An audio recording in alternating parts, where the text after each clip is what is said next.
Hi folks, it's John from lastchanceautorestore.com. I'd like to share with you an update. This is the 1953 Ford F100 short bed step side truck. In an earlier video we shared with you where we just pulled it in the shop and we're ready to start the disassembly. So now we're at a great stage. What we're going to do is we've taken a bunch of photos throughout the disassembly. So what we're going to do is we're going to cut away here and we'll go through a little bit of a slideshow with the photographs that brings us to this point, and then I'll be right back.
Okay, so now you've seen up to this point all of the components being removed from this truck. So now we have all of the cab mounts. I think the camera person can come around into the floor section here.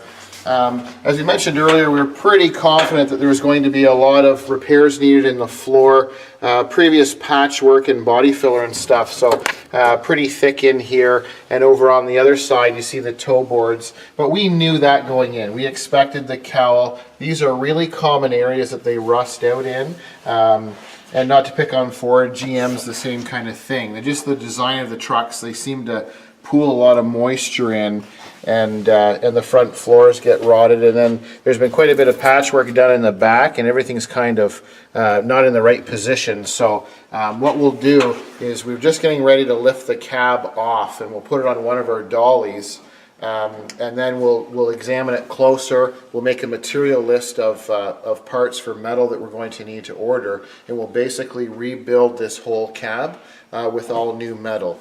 So we've still got some components to take off, but basically what we're going to do now is get ready to take the cab off of the frame and set it on the dolly. So this is the 1953 Ford F100 pickup. I thank you for watching. I'm John from lastchanceautorestore.com.